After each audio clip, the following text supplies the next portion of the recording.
மிக முக்கியமாக அந்த இடத்துல ஒரு வசனத்துல ஒரு அழகான ஒரு வார்த்தையை சொல்றாரு அவரு. 3வது வசனம், உங்கள் மனதும் கிறிஸ்துவை பற்றின உண்மையினின்று விலகும்படி கெடுக்கப்படுமோ என்று பயந்திருக்கிறேன். ஒரு பெண் கெடுக்கப்படுதல் என்றால் என்ன? நல்லா கவனிச்சு கொள்ளுங்க. ஒரு சபைக்கு ஆண்டவர் சொல்றாரு, உங்கள் மனதும் கெடுக்கப்படுமோ. மாம்சத்தில் இருக்கிற பெண் கெடுக்கப்படுவதற்கும் ஆவியில் இருக்கிற சபை கெடுக்கப்படுவதற்கும் என்ன வித்தியாசம்? இப்ப நல்லா கவனிங்க. இப்ப நம்ம ஆவிக்குரிய விதத்துல இதை நம்ம பார்க்க போறோம், சரியா? யோவான் எழுதின நிருபம் 1 யோவான் 3ஆம் அதிகாரம். 1 யோவான் 3ஆம் அதிகாரம்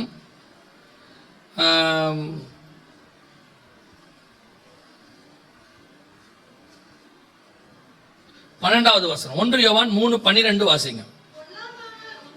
பொல்லாங்கானால் உண்டாயிருந்து தன் சகோதரனை கொலை செய்த காயினை போல் இருக்க வேண்டாம். பொல்லாங்கனால் உண்டாயிருந்து அப்படின்னா என்ன அர்த்தம்? நிறைய பேர் என்ன சொல்லிடுறாங்க இதை வச்சு அப்படின்னு கேட்டீங்கன்னா, பொல்லாங்கானால் உண்டாயிருந்துன்னா ஏவாளுக்கும் பிசாசுக்குமான உறவில பிறந்தவர் தான் காயின் அப்படின்னு சொல்லிடுறாங்க. இது 100% பொய்.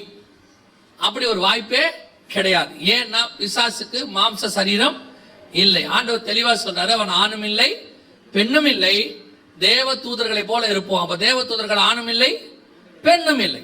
சோ அவங்களால ஒரு சரீரத்தில் இருக்கக்கூடிய இன்னொரு கூட என்ன செய்ய முடியாது, இணைய முடியாது.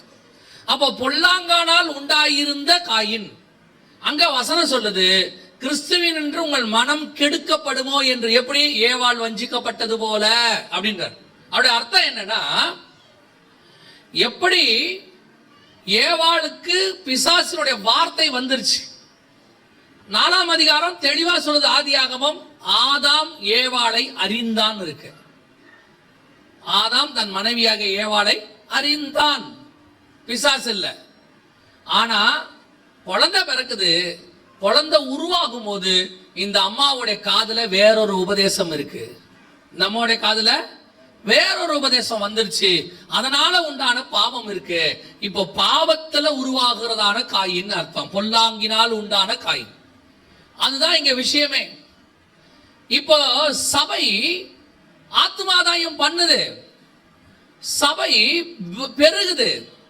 ஆனா யார் உபதேசத்துல அது பெருகுதுங்கிறதா முக்கியம்.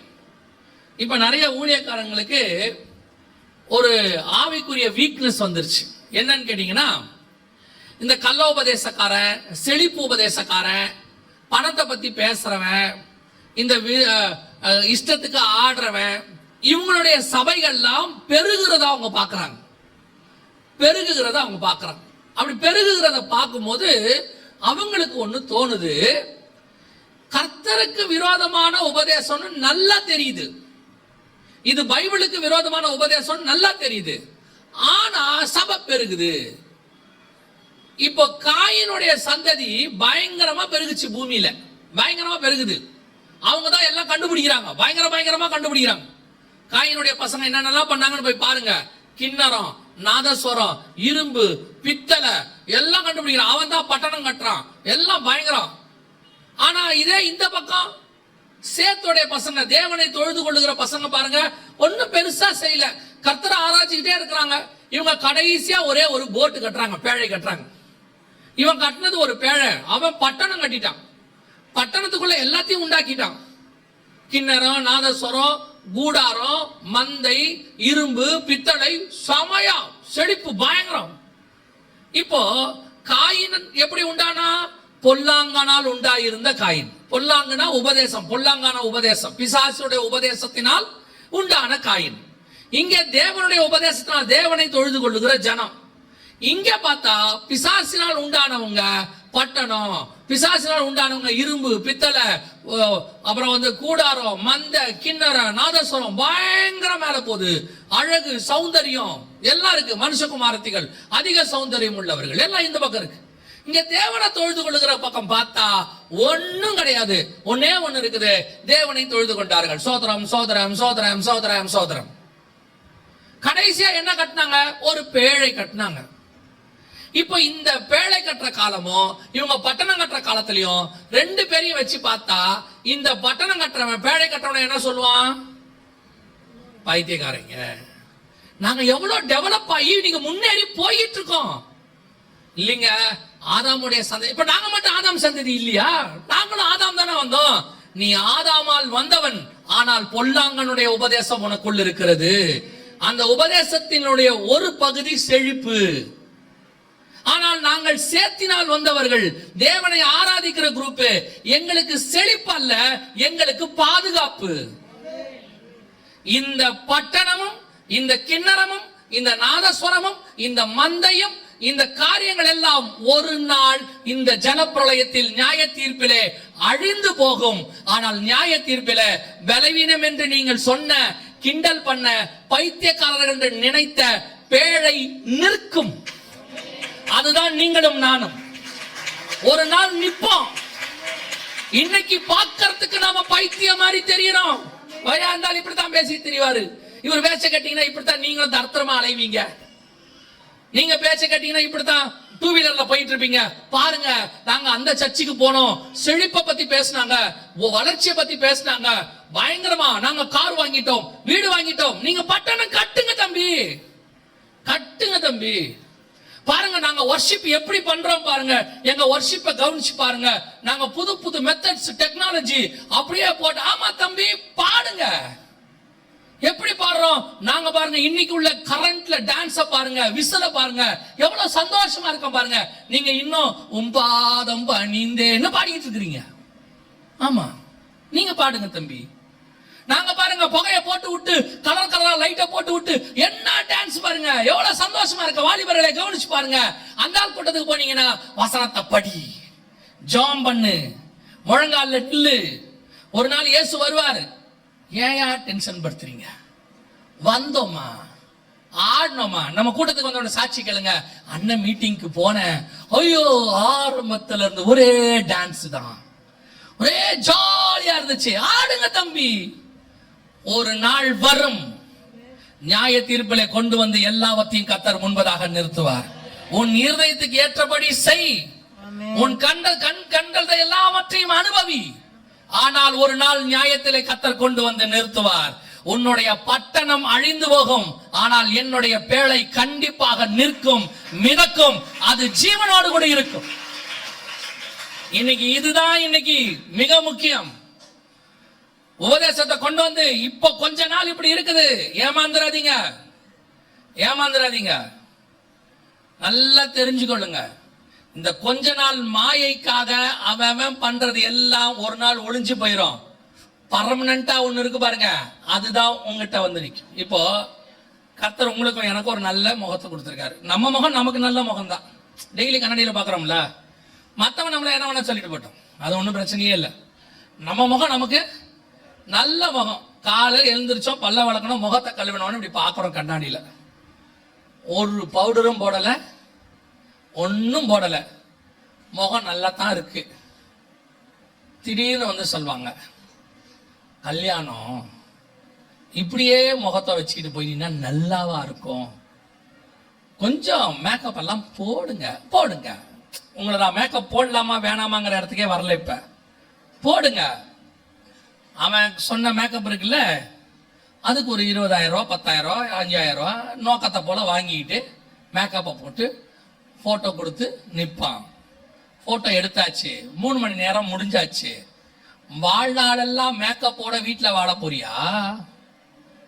இல்ல வாழ்நாளெல்லாம் இந்த ஒண்ணுமில்லாம முகம் ஒண்ணு இருக்கு, இதோட வாழ போறோமா?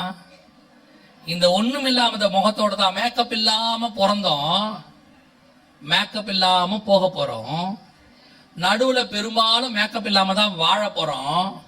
நடுவுல ஒரு 3 மணி நேரம் 2 மணி நேரம் நம்ம ஆசைக்கு போட்டுக்கிறோம். ஆனா அது பர்மனன்ட் இல்ல, அது ஒரு நாளும் நிலையாய் நிற்காது. அது ஏதோ சில மணி நேரம். ஆனா நிரந்தரம் எது தெரியுமா? ஒண்ணுமில்லாத இந்த முகம்தான். ஆனா ஒண்ணுமில்லாத இந்த முகத்தை இவன் மதிக்க மாட்டான். ஒண்ணுமில்லாத இந்த முகத்தை இவன் மதிக்க மாட்டான். யாரு? இந்த செழிப்புக்காரன் மதிக்க மாட்டான். நீங்க பாருங்க, ஆக்சுவலா எவ்வளவு அழகா இருக்கு பாத்தீங்களா? முடி எப்படி வெட்டிருக்கோம் பாத்தீங்களா? எப்படி நீங்க பண்ணிக்கீங்க தம்பி, வேணாங்கல. வேணானே சொல்லல. ஆனா நியாய தீர்ப்புல வந்து நிக்கும் போது மேக்கப்போட நிக்க முடியாது தம்பி, இருதயம் தான் வெளிப்படும்.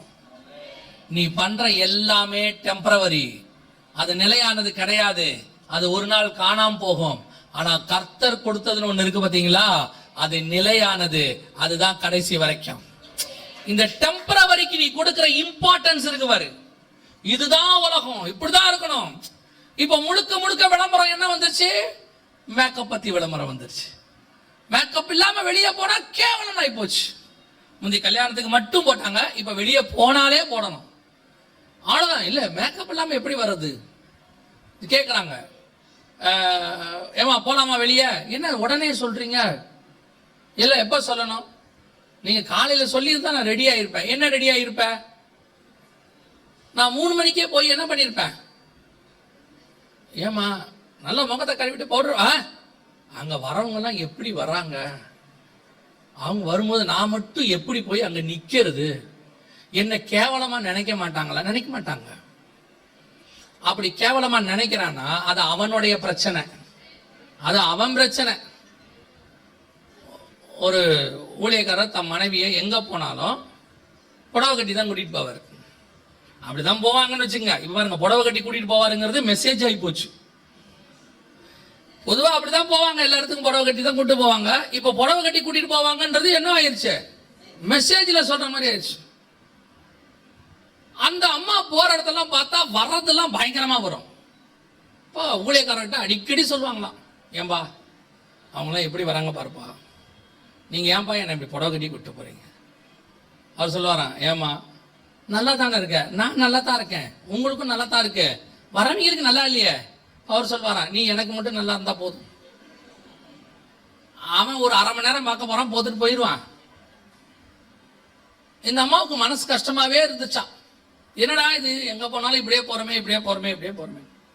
ஒரு நாள் ஒரு பெரிய கூட்டம், அந்த கூட்டத்துல ஒரு விஐபி அவரு மைக்கில் சொல்றாராம், நான் இந்த இவங்கெல்லாம் கூட்டத்துக்கு நானும் ஒரு 10 வருஷமா வந்துகிட்டு இருக்கிறேன், பார்க்கிறேன். அந்த ஊழியக்கார் பேரை சொல்லி, அவருடைய மனைவி மட்டும்தான் எப்பவுமே டீசெண்டா வரும், டீசெண்டா போகும், அந்த அம்மா மாதிரி தான் இருக்கணும் அப்படின்னு மேடையில சாட்சி சொன்னாரு. இப்ப இந்த அம்மா திரும்பி ஊழியக்காரரை பார்த்து அவர் சொன்னாரு, இது எனக்குரிய புகழ்ச்சி, நான் தான் உன்னை இப்படி கூப்பிட்டு வந்திருக்கிறேன், நீ என்ன பார்க்காத. எதுக்கு சொல்றேன் தெரியுமா, ஒரு நாள் நம்ம விஐபி ஒருத்தர் வருவாரு, அவரோ முகத்தை பார்க்கிறவர் அல்ல, இருதயத்தை பார்க்கிறவர். இன்னைக்கு இருக்கிற நான் இந்த மேக்கப் எல்லாம் சொன்னது உதாரணத்துக்கு வச்சுக்கோங்க, ஆனா உள்ளுக்குள்ள நான் பேசிட்டு இருக்கிறேன். இன்னைக்கு இந்த உலகத்தின் மாயையான உபதேசம், செழிப்பு, கேட்கறதுக்கு அப்படி இப்படி, இது எல்லாம் ஒரு நாள் அழிந்து போகும். காயின் பிறக்கிறான், இன்னைக்கு சபைகள்ல காயின் தான் பிறந்துட்டு இருக்கிறான்.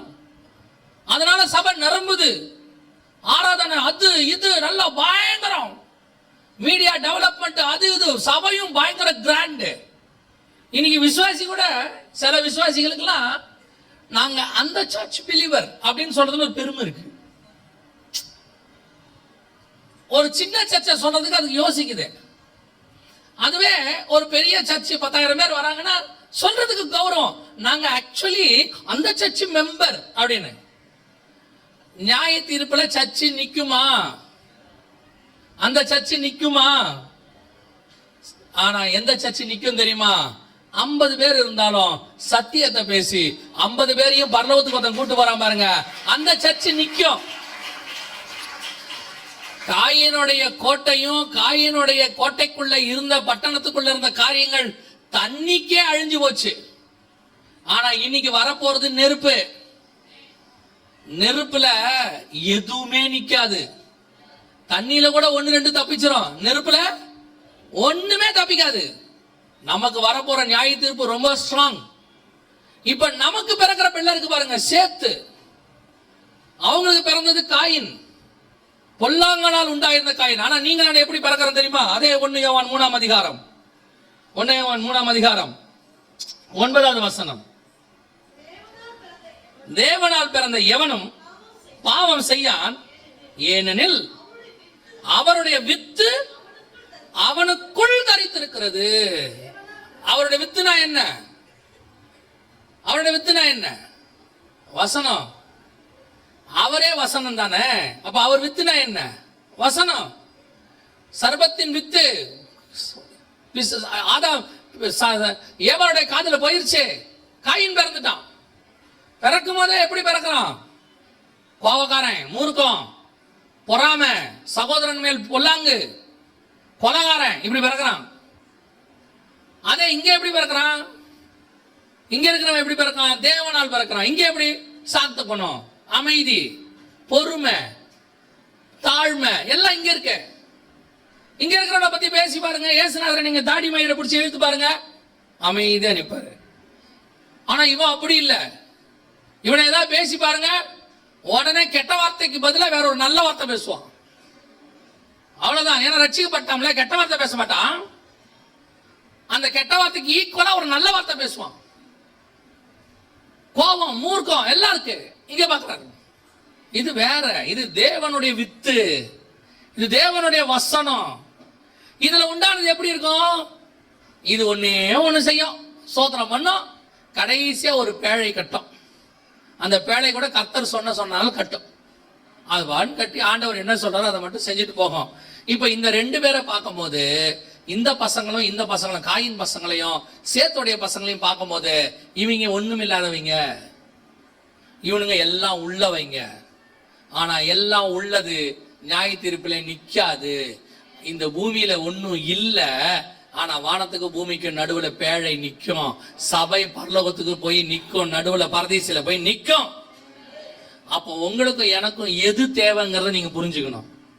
உங்க காதுல வந்து விழும், சொல்லுவாங்க, என்ன உங்க சபை இப்படியே இருக்கு, நல்ல கர்த்தருடைய நாமத்துல ஜெபம் பண்ணிட்டு HDFC பேங்க்ல கடனை வாங்குங்க, ஊரை பக்கத்துல நல்ல ஒரு இடத்தை கேளுங்க 4 ஏக்கர்ல. அப்புறம் என்ன, விசுவாசி எல்லார்கிட்ட இருக்கிறத மொத்தத்தையும் புடுங்குங்க. எப்படி கேட்கணும்னே உங்களுக்கு தெரியலையே, என்ன பண்ணலாம்? விசுவாசிங்களுக்கு ஆளுக்கு ஒரு உண்டியல் கொடுங்க. அப்புறம் என்ன செய்யலாம்? பிரியாணி வீங்க. அப்புறம் என்ன செய்யலாம்? வடை சுட்டு வீங்க. அப்புறம் என்ன செய்யலாம்? சபையே வித்துருங்க. ஏன் புறா வித்தா, காசுக்காரனா மாறினா, எல்லாம் செஞ்சு எப்படியாவது கஷ்டப்பட்டு கடன் பிரதிஷ்டை பண்ற அன்னைக்கு, சபை பிரதிஷ்டை பண்ற அன்னைக்கு சாட்சி சொல்லுவாங்க, கர்த்தருடைய பெரியார கிருபையினாலே இவ்வளோ பெரிய சபையை கொடுத்தார், ஆனாலும் கூட 10 லட்சம் கோடி ரூபாய் கடன் இருக்கிறது, கர்த்தர் அடைக்கும்படியாய் ஜெபம் பண்ணுவோம். அது கர்த்தர் கொடுக்கல. பேழை கட்டுறதுக்கு கடனே வராது. கர்த்தர் சொல்லி கட்டுற பேழையில கடன் வராது. பேழை மகிமை உடையதாக இருக்கும். பேழை மகிமை உடையதா இருக்கும். சாட்சி எப்படி சொல்லுவோம் தெரியுமா? கர்த்தர் எனக்கு ஆலயத்தை கட்டி கொடுத்தார், கர்த்தர் எங்களை ஆசீர்வதிச்சாரு, எங்கள் கரங்களை பலப்படுத்தினார், கர்த்தர் எங்களோடு கூட இருக்கிறதை நிரூபித்து காட்டினார்னு வரும். அல்லேலூயா. அந்த தேவன் சர்வ வல்லமை உள்ள தேவன். இப்போ ஏவாளுடைய பிறப்பு, ஏவாளுக்கு பிறக்கிறது 2 பேருக்கு பிறக்குது சபையில. ஒன்று பொல்லாங்கனால் உண்டாயிருந்த காயின், இன்னொன்று தேவனுடைய வித்து. நம்முடைய சபையில பொல்லாங்கனால் உண்டான காயின்களுடைய சந்ததி இருக்கவே கூடாது. தேவனால் உண்டான சேத்தினுடைய சந்ததிகள் மட்டும்தான் இருக்கணும்.